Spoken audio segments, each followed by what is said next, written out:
Hello, everyone, and welcome to another episode here of the Sports Daily College Basketball Podcast. I'm your host, Sean Vowells, and I'm joined by Mike Koomar. Tonight, Mike and I will recap what was a pretty awesome first weekend of conference play in college basketball. And, Mike, we are going to go all the way back to what was Saturday morning, by the looks Yeah. of it, 11 a.m. local time tip. And if you look at the box score, you wouldn't think that because there were over 200 points scored in this game. Kentucky 106, Florida 100 at Rupp Arena. Kentucky gets a big time win, hands Florida their first loss of the year, and a pretty balanced attack from the Wildcats gets the job done over Florida despite 33 and 26 from Walter Clayton and Elijah Martin. But have to be impressed with the Kentucky in this one. Yeah, not a whole lot of defense in this game for sure, but Kentucky did pretty much control this game. Look, I don't think Florida's fraudulent by any means, but I haven't seen too much about them to make me think that they are a top 10 team in the country. But holding their own against Kentucky on the road definitely showed that they've got some strong potential to be playing some late season basketball. But look, Kentucky looked fantastic in this game. They had all five starters had 14 points or more, which is incredibly impressive. Just a very balanced attack. They made 14 threes in this game, 37 to 64 from the field. And they only had six turnovers, too. They didn't turn the ball over very much, which is a huge plus for the Wildcats. So they kind of took control of this game early. They had a big lead before halftime, and I really thought at the break they were going to run away with this, but Florida certainly hung around for most of the entirety of the second half. But it really just came down to Kobe Brea of Kentucky. He had 7 3-pointers in this game. He was absolutely lights out and making sure that they got the win. Coming off the bench too for 23 points, being the leading scorer, very impressive. And only just playing 22 minutes, he had all of that. So good stuff from him. And Kentucky rolls on. Yeah, they're really starting to find their formula, Mike. A couple of those games there where they didn't look so good, they probably didn't really have the right players in at the end of the game, and especially that Clemson game. Clemson was good, obviously on the road. Kentucky had a chance to win that game despite really not playing great. In this one, for how many points there was in this one, I didn't feel like it was like a crazy hectic up and down game. That was No, just two really good offenses and two defenses that probably should have played a little bit better. Obviously, both teams shooting over 55%. You don't see that very often, no. but I think Kentucky's really good. I think Florida's really good. Maybe not sixth in the country. I think they're probably still in the top five in the SEC. And, every time, it's not as like Florida won't have any more big games. They host Tennessee up next. Yeah. This one gets forgotten real quick if you could knock off the Vols. But plenty of opportunities left for both teams. And now at this point, the league is just probably going to beat up on each other until we get to Selection Sunday. But tons of resume wins up for grabs for both these teams. But Yeah. it's the home Wildcats that get the job done in Mark Pope's first game in front of his home fans in the conference. All right, Mike, let's stay in the SEC. The aforementioned Tennessee Volunteers, they took it to John Calipari and the Arkansas Razorbacks, 76 to 52. A lot of controversy from the Razorback side about not getting a shoot around before this game, and clearly it showed because they didn't really ever have a chance to win this game. Tennessee blitzed them early, got a big lead, never looked back. Chaz Lanier, 29 points, several other Tennessee Volunteers in double figures. Mike, Tennessee's 14-0. And it's not like they've really been in a close game either. They take care of business on their home floor. Yeah, Jonas Adu in his return to Knoxville, not a very good performance for him. He had just 4 points in this game and 5 rebounds. And that was one of the best players in the SEC last year playing at Rocky Top. So pretty bad game for him and a bad game for all of Arkansas. Look, they only made 6 3-pointers in this game, shot just above 20% from behind the arc. They were 6 of 13 from free throws, which is just crazy. They were clearly off their game. They needed the shoot around. Coach Cal took responsibility for not doing that in the post game press conference. But when you can't even get 50% on your free throws, that's when you know you've got a bad day. look, I don't think Arkansas is this bad of a team so much as they just had a really bad day. Um, and they'll be fine. But then again, it showed how dominant Tennessee can be at home. Chaz Lanier dominant in this one, made five threes. It was 10 for 20 from the field. Absolute dominant performance from him, and Rocky Top rolls. Yeah, this shoot around thing, Mike, I don't think many teams do shoot arounds for noon tips.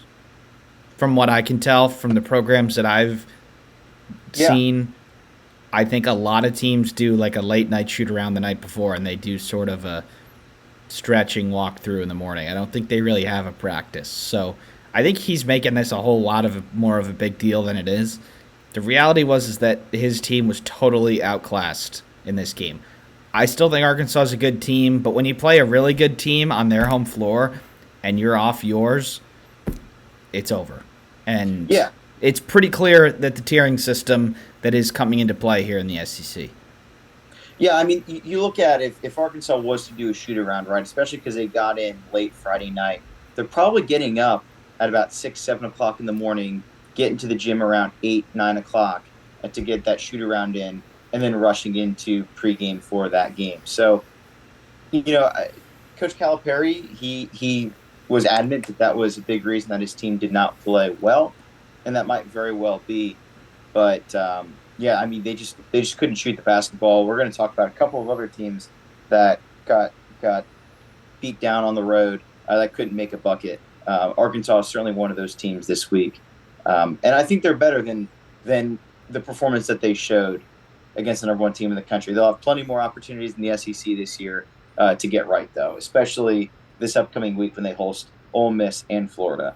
But, Mike, I do think the elite teams in the SEC are starting to separate themselves a little bit, whether it's Yes. Tennessee, Auburn, Alabama. I think you can put Florida in there, Kentucky, and then there's sort of the teams that are probably near the back of the rankings that are good teams, maybe can get to the Sweet 16, Mississippi State, Ole Miss, but I think Arkansas is right in that tier. Like they're good enough to beat a Tennessee team, but probably not on the road, especially when they perform like this. But there's a chance that they do win.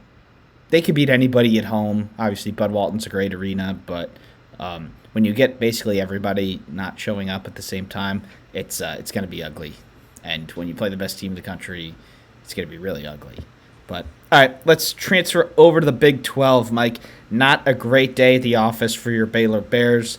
You weren't super confident going in, and there's kind of a reason why, because you go to the Ames Coliseum and against Iowa State, definitely the best team in the Big 12 at this point, and Iowa State takes care of business. They're pretty much up for the majority of the game, and what we didn't really think was going to be a close game ended up being just that. Iowa State's really impressive as Baylor drops to 9-4. Yeah, Baylor had a couple key players that were out in this game, and so they were pretty shorthanded. Only played 7 players in this game, and one of those players only played 9 minutes. That was Jason Asamita. So, shorthanded Baylor team, but this just is not a good Baylor team. Look, they missed a lot of really short shots. I counted at least 8 layups that were missed by the Baylor Bears. They just looked really flustered, especially guard Robert Wright, who had to step up and play a lot of minutes due to injury. This is just not a good team. Norchad Omir is not a three-point shooter. He should not be taking three-point shots. He took 7 of them. He missed 6 of them. And look, there's a reason he's wide open. It's because you're not a good shooter, dude. But he continued to shoot those shots. So kudos to Iowa State for forcing Baylor to shoot some really bad shots. But then also, clearly there was some mind games in that Baylor missed a lot of short ones that are pretty easy makes in this one. So Iowa State was dominant in this one. They shot the ball really well. This was a team that didn't shoot the ball well earlier in the week, but they were 10-21 from 3 in this game. Shot 49% from the field. And despite having 12 turnovers, they actually lost a turnover battle. They looked in control the entire length of the game, and it never really felt like Baylor had a chance. Yep, and when you talk about being shorthanded, being on the road, things that you do to win the game like that, you make your free throws, you probably shorten the game, you don't turn it over, You don't foul a lot, and that really none of those happened. Baylor does get a chance to bounce back against Cincinnati on Tuesday. Mike, should be a good opportunity in front of your home fans to get that bounce back. But again, as the tiers in these leagues start to form themselves, I think Baylor's probably at the top of tier 2 right now. Tournament Yeah. team, probably top 25 team, Sweet 16 potential, but certainly a step below the top class in this league and in the country. I think right now, if you're looking nationally, I think the Bears are a 7 or 8 seed in the NCAA tournament. They're just not a good team this year. This is the worst Scott Drew team since the 2018-2019 season. Um, and there's a clear top one tier, right? That's Iowa State, that's Houston, that's the Kansas Jayhawks right now. Um, and then I think everybody else folds. And this is also probably the worst Big 12 season in over 10 years. Um, this is just not up to the standard of this conference, especially with how disappointing some of these new teams have been, such as Utah, Arizona, and Arizona State. So, and Colorado. So, we'll see what happens in the Big 12, but I think it's pretty cutthroat who's the best team in this conference. Baylor went into their home arena and they got beat up pretty bad. All right, Mike, we'll stay in the Big 12 for now. Arizona has really struggled this year at times, but they do go on the road to Cincinnati, Ohio, and get a road victory against the Bearcats. Potentially, Arizona is finding their level a little bit here. Jade Bradley leads the way with 15. You don't have this crazy, awesome offensive performance that we've become used to seeing from Arizona over the past couple of years.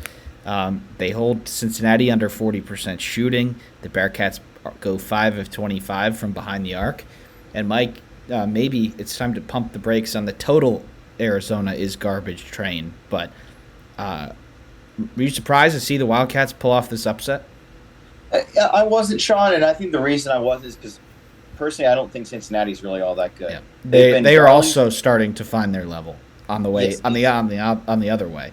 on the other way. They were darlings of the metrics. They've been highly touted since the start of the year.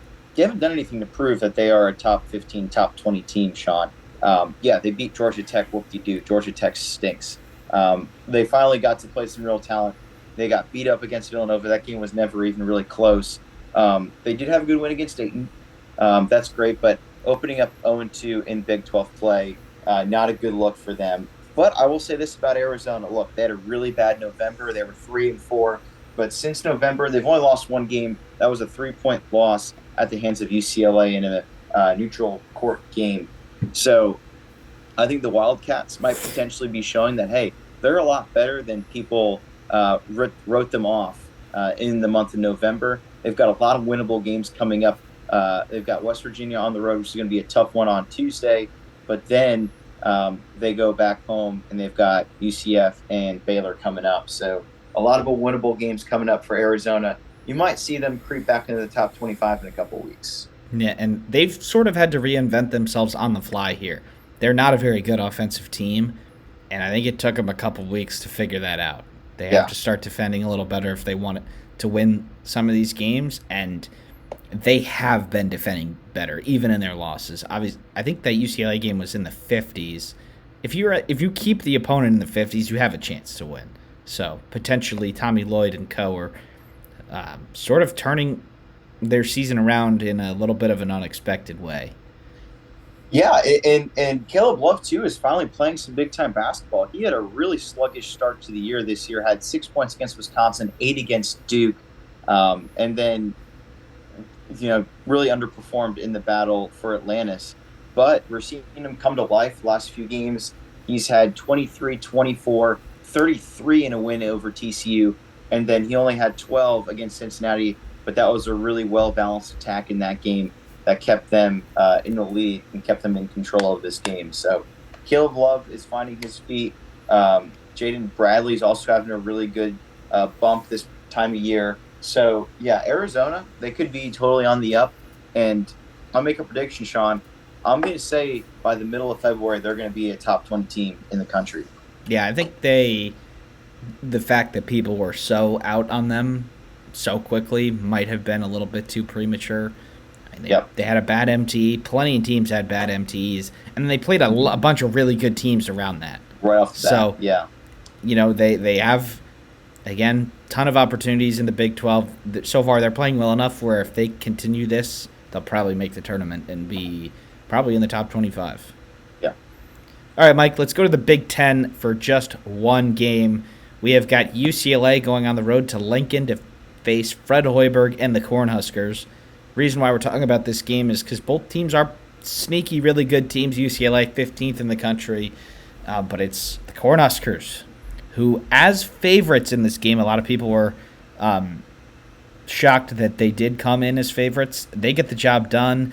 They proved that on their home floor, they should be favored against anybody, and they're 12-2 as Fred Hoiberg has this team in a better spot than many people thought. After last year, they made the tournament finally.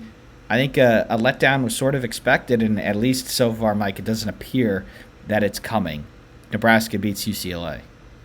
Yeah, absolutely. And this was a game that it really looks like Nebraska was going to pull away with late in the second half. They got a 13-point lead late in this game, and you thought, oh, wow, it's over. Kudos to UCLA for really hanging around. They got this to a 3-point game with about 24 seconds left. It wasn't enough at the end of the day because Nebraska made their free throws coming down the stretch. Big concern for UCLA, though, their 3-point shooting. They were just made 4 threes. They shot 4 of 28.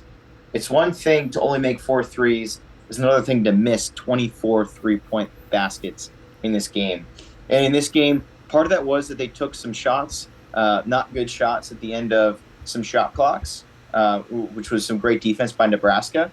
Part of it was they just couldn't buy a bucket the entire game. So a lot of struggles for the Bruins. I think this was probably just a really bad game for them.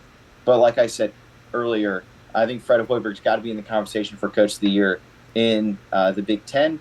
They look fantastic. He's playing about 9 players deep on his roster right now. So getting guys in and out of the game to be fresh. He only had one guy in this game play over 30 minutes. That's really good for the Cornhuskers, Sean. So I really like what Fred Hoiberg's doing here to make Nebraska a perennial big NCAA tournament team. And Mike, I don't think really looking at this roster, anybody thought they were going to make the tournament. And they still might not. But they're in a really good position. There is not much talent on this team. Now, No. the players are playing hard, and Hoiberg is putting Williams, who's his best player, in the best spot. But this team's probably got the 14th or 15th best roster in the league, and they're punching above their weight right now. They deserve some credit. Their 3-point defense recently, Mike, has been tremendous. Now, say what you will about 3-point defense, that might just be luck, but they are defending the 3 at a crazy good rate right now, almost under 25%. So look, if that continues. That game, they forced UCLA to take a lot of bad shots, and a lot of those shots were behind the arc. So, you could say, oh, that's just a fluke, but it's but not. If it's happening over and over and over again, maybe it's not. It's not. It absolutely isn't. And kudos to them for having such a good defensive team this year. I'm really excited to see how they can continue on playing. But, they had that surprising win early against Creighton, and people thought, oh, maybe there is some life with this team. There definitely is, and they've got a really good chance to do something special this year in the Big Ten. Yeah, Mike, they had one bad game where they looked bad on the road at the Breslin Center, and they have not lost since then. So pretty good for Nebraska so far. We'll go over to the ACC now, Mike, which was probably at the time the best team in the league going to the second best team in the league. The best team, Duke, not anymore because Duke goes on the road to Texas to play SMU. They beat them by 27 points on the road. Cooper Flagg with a nice 24 and 11 outing. You've got Malawak 8-8. You've got Knipple with 14. You got Tyrese Proctor with 14. Mike, this game was over really quick. And while you do need to give some credit to Duke, maybe SMU wasn't the second best team after all. Yeah, SMU is definitely not one of the best teams in the ACC. I can tell you that. They had a pretty easy out-of-conference schedule. Look, Duke took about a 9-point lead going into the second half. SMU fought around for a couple of minutes, but by the time you got to the 10-minute mark in the second half, this game was a 20-point game. It was a blowout. They would win this game by 27 points. Look, Cooper Flagg looks great, as we said earlier. He had a double-double in this game, 24 and 11. And SMU, clearly it showed that they were not battle-tested going into this game. I think after looking at this, Sean, you got to look at, maybe they're the fifth best team in the league. And that's maybe, but they had a sellout crowd in Dallas, probably one of the biggest home games in SMU basketball history, and they got waxed. They got embarrassed on their home floor. John Shire's Duke really took it to them. So I love Duke, and I love what they've been doing, but SMU definitely need to pump the brakes on them a little bit. Yeah, and it's just a big letdown if you think about it. Not from the fact that they should have won this game. Duke should have probably won this game. Should compete it. But there's a good opportunity for a big win, not a ton of other ones in the ACC. If you wanted to make the tournament, you win this game and then don't lose just don't lose many games the rest of the way and you'll be fine. But now things become a lot more difficult for the Mustangs to get to the big dance, especially with how loaded some of these other leagues are, as we've kind of attributed to over the last couple weeks here, Mike. Let's go back to the SEC for one more game. And it was the previously undefeated Oklahoma Sooners going on the road to play Alabama. And, Mike, another game that was over really quickly. The Tide win 107-79. Oklahoma is unbeaten no longer. The Tide, top 5 in the country, get to 12-2. I don't think anybody really thought that Oklahoma was on the same level as Alabama, and that pretty much proved itself here. Yeah, everyone knows that Alabama's an offensive juggernaut. They might be the best offensive team in college basketball, and this was just a blowout from the beginning. Look, Porter Moser's team is a solid team. There's a reason that they were undefeated and ranked 12th, though. It's because there isn't a whole lot of respect for what they've done so far this year. The battle for Atlantis, they ended up not playing as tough of a schedule, given they won all 3 games, and a couple of those teams are proving out to be better than we thought. But it's just, they're not that good of a team. And they got to play one of the toughest teams in the country on the road, a team that shoots the ball unbelievably. They showed that in this game. This game was over before halftime, Sean. It was never even close. But, look, Alabama didn't even shoot the ball well from three-point land. They only shot 31% from threes. But their field goal percentage in this game overall was 50%. They made 38 field goals. That's a lot of field goals to make in a game. And then they got to the line and made their free throws. So kudos to Alabama for having another dominant win on their home floor. In Oklahoma, I think you're pretty much right about that, Mike. There's a reason why they're 44th in Ken Palm. You can't do anything better than go undefeated. Just not possible. I think the fact that they did that, a couple of those wins will turn out to be okay. They can probably be average in the SEC and still get a really good seed. But in terms of that top tier of SEC talent, I don't think they're quite there. I think they're in that second tier. I think they could beat a top team if it's at home in front of their crowd in Norman, but I think they are probably in the middle of that second tier. To give up 107 with only 9 threes, that's a problem. Yeah. They've got a big week this week. They've got A&M at home, currently a 13th ranked team. A&M looking a lot better than we initially thought after the first couple games this year. And then they've got Georgia on the road. Georgia also looking to be better than expected. So we're going to learn a lot about this Oklahoma team really quickly and how they can get back to it this week after this pretty bad loss here on the road. I think there's a chance that A&M are favorites coming in here, Mike, and I think that will tell you enough. There are teams ranked higher than 44th in Ken Palm that are not going to make the NCAA tournament. Obviously, the margins do get out of control sometimes. And there's another team that we're going to talk about in a minute who got a crazy boost analytically today because of a huge victory. But, if you're Oklahoma, I think you're looking at 500 in the league, and that's not bad by any means. But 500, maybe 6-7 seed in the NCAA tournament, and see where you can go from there, because they aren't at the top of the pile, and I think it's pretty clear. Yeah. No, absolutely they're not. But look, we got a long season. I think they've got a couple chances to get back into it, but I think you could also see them slipping pretty fast in the next couple of weeks because this SEC conference is no joke, not at all.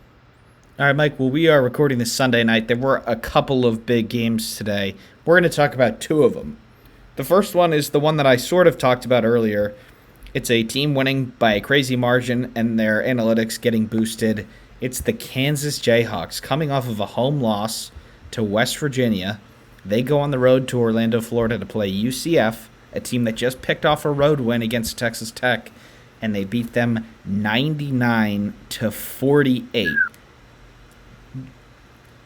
I thought there was a chance UCF could win this game. They beat them last year in this stadium, but 49 points, 51 points, 51 point victory.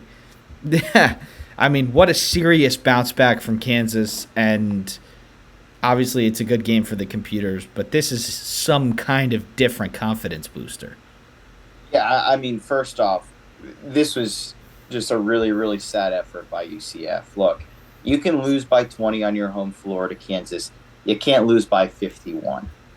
This was a really sad performance, but at the end of the day, look, Bill Self probably has a way with words this week after that loss to West Virginia, and his team responded, outscoring UCF in the second half, 55-23 in the second half. That's crazy. Look, they shot the ball, honestly, not that great from the three-point range. They're 39%. They only made 9 threes, and they had 99 points. But they forced a lot of turnovers, 14 turnovers for UCF, and they almost all became points in this game.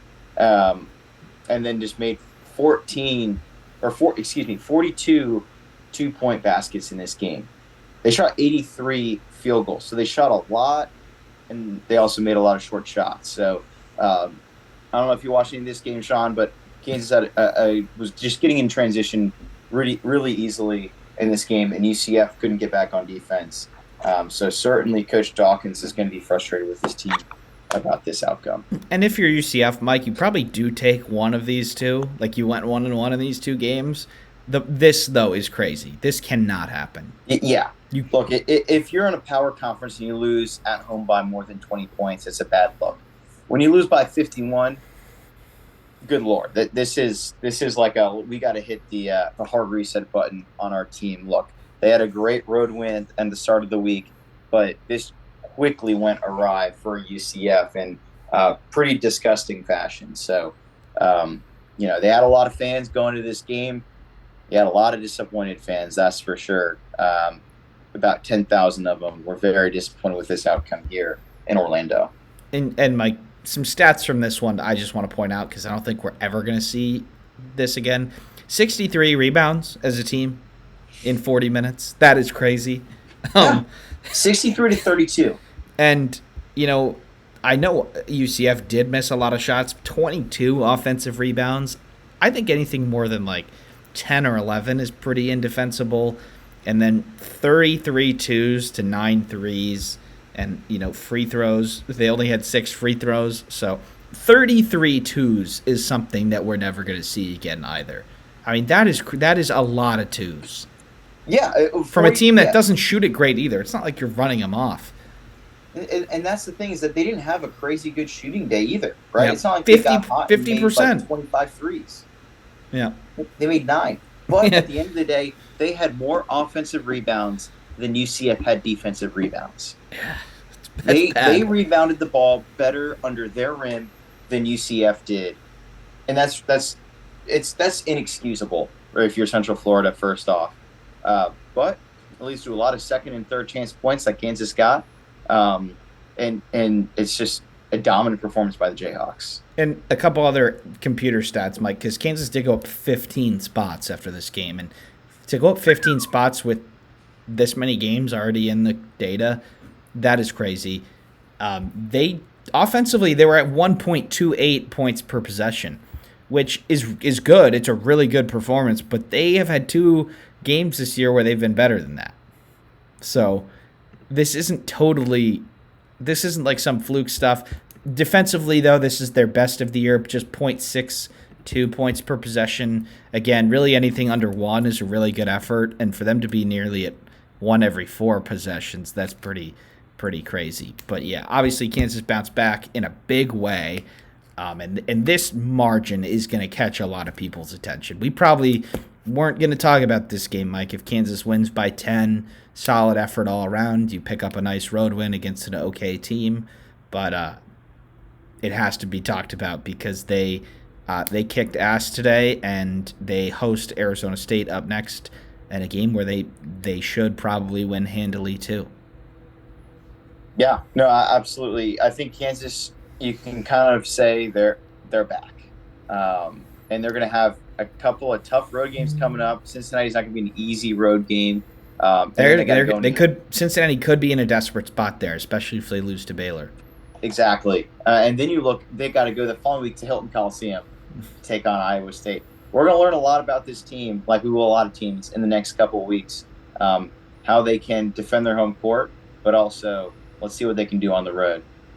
And home teams are winning a lot of games. I think it's around 77%. Yeah.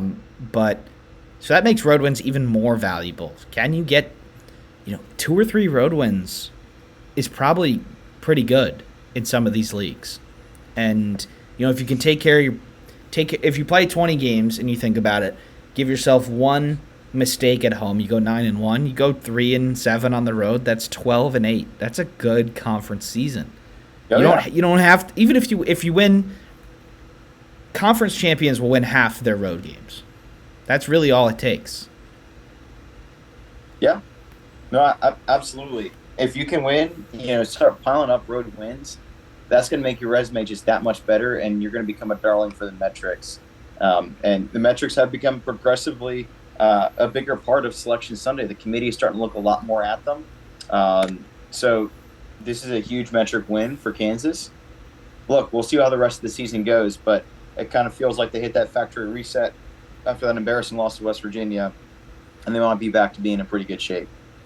All right, well, let's go to another team here, Mike. Let's go to the Big Ten. It happened today, and they just picked up 2 road wins in a row. The way the Big Ten is set up, basically coast to coast, if you go to the West Coast, you play Oregon and then Washington. You kind of do it back-to-back. Same with the LA schools. But Illinois went out to play Oregon. We did talk about it on our last episode.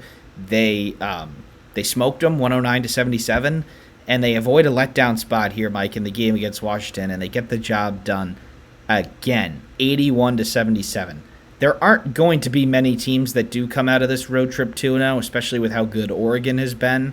Yeah. But Mike, the Fighting Illini, maybe not completely reaching their potential through the non-conference part of the year. They lost a couple of games to some pretty good teams, but with the start of Big Ten play going the way it has, Illinois should be poised for a top 4, maybe even top 1 finish. And it was really important that they didn't let down today and lose to Washington. Yeah, Illinois is probably the team of the week for getting 2 big road wins in the Big Ten. They had a big lead in this one. They led by 11 at halftime, and they were really kind of ho-humming their way through the second half. Washington did go on a run to make this a tight game with about 8 minutes to go. But still, Illinois was chilling. They had about an 8-point lead in this game with under 3 minutes to go. And then they let Washington eke their way back into this game, and before they knew it, it was a 2-point game. Credit Illinois' resiliency in this one for being able to find a way to win. But you got to think Illinois has struggled in a couple times this year to close out big games. They failed really to close out the Missouri game nicely. They ended up winning. They won by 3, but they did not do a good job of closing out a team that they should have beat easily. Should not have been much drama in the last 2 minutes of that game, and there was. Look, Illinois did this. Another team, they shot amazing in their game against Oregon last week. They had, I think, made 16 threes, and at one point in the game, their last 22 threes, they were 16-22. This game, they just shot 19% from three-point range. They only made 5 threes, and they still found a way to get 81 points and win this game. And it's a little bit similar of a story. They way out-rebounded Washington. They had 14 offensive rebounds and they had 29 defensive rebounds. So out rebounded Washington 30-43, and they also got in transition really good in this game. So despite having a lot of turnovers, Illinois was able to get the job done. Shout out to some of that young Eastern European talent for being able to get them across the finish line in this game. Yeah, and Yakishonis is probably their best player with 18, 6, and 5. He's probably going to end up with a couple triple-doubles this year. It's just kind of how. But Yeah. Ivisic, 9 and 9, again, pretty big impact on the game without shooting it very well. Rickhouse didn't, still had 6 rebounds. They found a way to get across the line here, and that's really, when you play well, when Illinois looks good, they're probably going to win. But for them to not look great and still win, and I don't know if this game was ever really in doubt.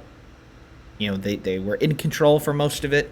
That shows growth for me. This team loses this game earlier on in the year, and they leave this road trip 2-0. Not sure many other teams will. The other team that did it with them, played Washington first, then Oregon, Maryland. They lost both. Washington was able to beat them, and then Oregon was able to beat them today. So Maryland's a pretty good team, and they come back from that West Coast trip with nothing. So potential things to look out for the Big Ten is how these teams are able to navigate these super long, sort of 2 away game trips, whether it's to Los Angeles or to the Northwest. But, Mike, that is really all the games that – oh, no, one more game we wanted to talk about today, and we do have time, which is great. Yep. We're going to go to the American Conference, which is Memphis's conference for our reasoning. They're the best team in this league. They hosted what we probably think is the second best team in the league in North Texas, and Memphis gets the job done 68-64. Mike, again, we don't have to reiterate everything we said about Memphis last episode. They're in a good spot. They had a pretty good non-conference. They are definitely the best team in this league, and I don't know if avoid a letdown is the right word here, but they proved that they're the best team in this league over North Texas. Yeah, look, kudos to North Texas. They really hung around in this game. I don't think it was ever really a concern that Memphis was going to lose this game, but with that being said, this was still a 2-possession game inside of 2 minutes to go. So kudos to North Texas for really hanging around in this one. I think they are a really good team. And who knows, with North Texas, if they can get on a roll in this conference, they could get pretty close to a bid in the NCAA tournament. Yeah, look, I was just going to say that, but yeah. They've got wins over Minnesota. They've got win over Oregon State. They've got a couple of not-so-good losses. McNeese State, Utah State, which actually might not be a bad loss. Yeah, Utah State's 4-0 in the Mountain West. Exactly. That's not a bad one, but they have a little bit of a black eye in a loss at High Point. But with that being said, look, North Texas, absolutely. If they keep doing what they're doing, they're going to end up with a bid. And this was a really, really impressive performance on the road against the clear-cut best team in this conference. And Mike, I do think there's a chance that every team that North Texas has played is going to be in the NCAA tournament. McNeese State is favored to win their league. Utah State is winning the Mountain West. High Point is by far the best team in their league. And then obviously Memphis, a great start. Obviously Memphis today. There's a chance that they haven't lost to anybody outside the tournament yet. And obviously had they won this today on the road at Memphis, totally different story. They're looking really good. Now it becomes a lot tougher, obviously, and they don't score a lot of points, so they are susceptible to a barrage of threes that could probably beat them. But they don't actually get a chance to host Memphis. So the at-large bid, they might have to win like all but 1 or 2 of their remaining games. Being the way that I think they make the tournament is that they get the 2 seed. They don't have to play Memphis into the championship game, and then they win the championship game. That is still probably the goal that I see for them here. The American is not great. The viewers have heard us say that multiple times on our previous episodes, but North Texas is a pretty good team. They rank out pretty well metrically, and Memphis is starting to, they played probably two of their tougher games all conference season here. The last two games at FAU on the road, they win easily by 28, and then they beat a good North Texas team at home. Mike, is as long as there isn't like too many letdowns, this team is going to be in the tournament and they're going to be a pretty good seed. Yeah, absolutely. They just got to keep doing what they're doing. The one thing that I'm concerned about is, like, last year they kind of got in a big slump where they had a few games that they got picked off on, and that was the difference between them getting in and not getting into the tournament last year. If they have a bad week and lose two games, that's really bad for Memphis this year. So they've just got to continue to play consistent basketball, and they're not going to have a hard time. For North Texas, at the end of the day, look, if they win 14 of their last 16 games, they're probably squarely on the bubble. If they win 15 of their last 16, they're on the inside looking out. And if they win 16 of their last 16, they're probably solidly in the conference or in the NCAA tournament. But I think, they got to win at least 14 games to have a chance of an at-large bid. Yeah, and they are pretty clearly the second best team according to the computers. They're 75th, and next is Wichita State at 112. It's just a like virtually no room for error, and Sure, a team that is truly elite defensively. They rank in the top 30. They're 136 in offense. I'm not really sure that there will be a day where another team is a good shooting day, and are they capable of winning that many games in a row? That's really going to be the question. Yeah, and then absolutely. if they aren't, then they still probably have the second best chance to win the conference tournament. Hopefully, for their sake, Memphis isn't in a spot where they have to.